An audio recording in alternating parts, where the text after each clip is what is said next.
Star Wars The Rise of Skywalker is set to introduce many new different pieces of Jedi and Sith lore, as well as the Force in general, by director J.J. Abrams and Chris Terrio, that is all set and ready to end the sequel trilogy and the Skywalker saga itself. This is Mike Zero. Make sure to subscribe if you're new to the channel for future Star Wars content.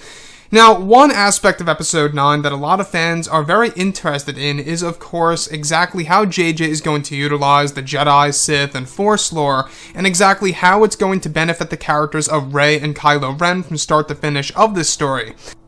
J.J. Abrams does in fact have a plan in place in order to make this by far the darkest Star Wars film there is, that will also be inspired by Star Wars Legends material that's going to be used as inspirational source material to really tell a very unique and original story. Now, these past couple of weeks or so, we've been learning a whole lot more about this film, and when it all comes down to one of the concept art descriptions, this is where things begin to get very exciting for Episode 9. Now, specifically, what's really intriguing about all of this is that, of course, shot descriptions consisting of a sequence where it's explained that Kylo Ren is said to be in the very depths of the shrines of the Sith, where it's explained that he is now inside of an ancient Sith temple, where it's described that he is said to enter into a large triangular structure that glows in a red hue, where the Knights of Ren are said to wait outside.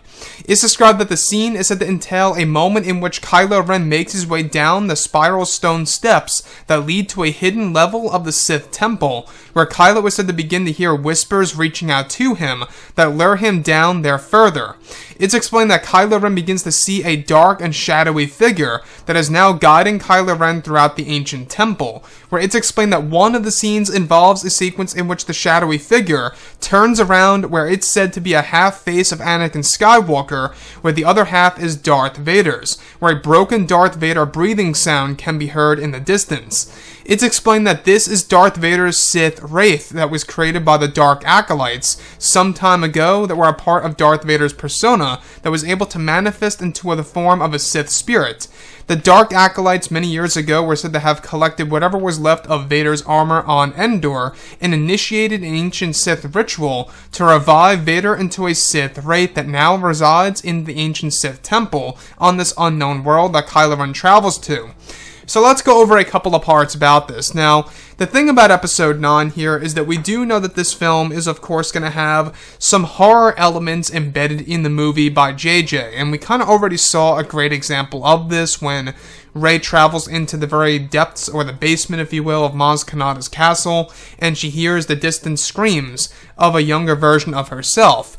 This kind of reminds me of that, where Kylo Ren is now traveling into the ancient Sith temple, where he's traveling down a set of spiral stone steps that lead him to another level of the ancient Sith temple, where he begins to hear whispers and the actual Darth Vader breathing, which I believe alludes to what we heard in the second teaser that was actually pretty much demonstrated over at D23. You guys may recall that at the very end, just before we do in fact see Dark Rey, you do actually hear whispers and the Darth Vader breathing.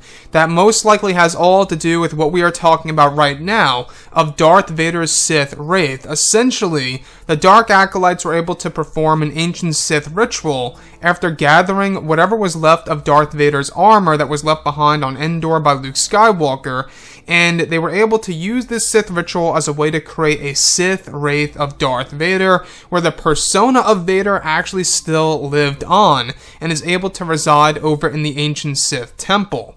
So this once again brings us back to one of J.J. Abrams' original ideas for The Force Awakens, of a thing called a hybrid Force Ghost, where essentially it bounces back and forth between both Anakin and Vader. And that to me sounds very creepy. You can see how J.J. really is trying to introduce some horror elements into Star Wars, which it could very well work. It really depends on how it's going to be executed and how it's all going to be edited together on the big screen, and how it will really resonate with fans around the world.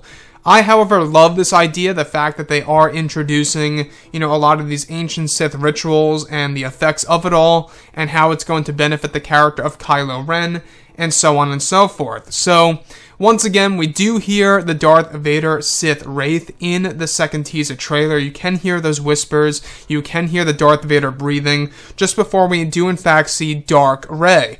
And that to me is a very interesting aspect of Star Wars. The fact that JJ is really trying to kind of go into Star Wars Legends, right? Star Wars Legends really dealt with that aspect of the actual Star Wars franchise itself.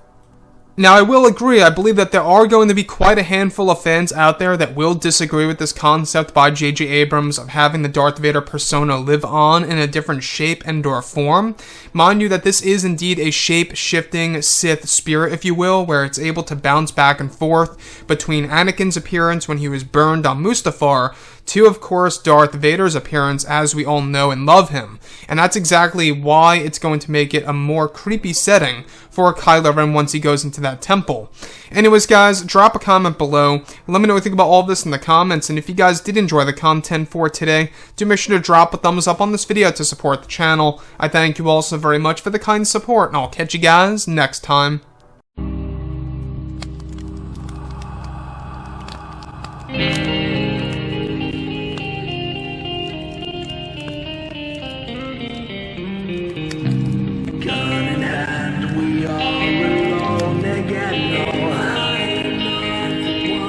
From night to moon, we hear them moans again.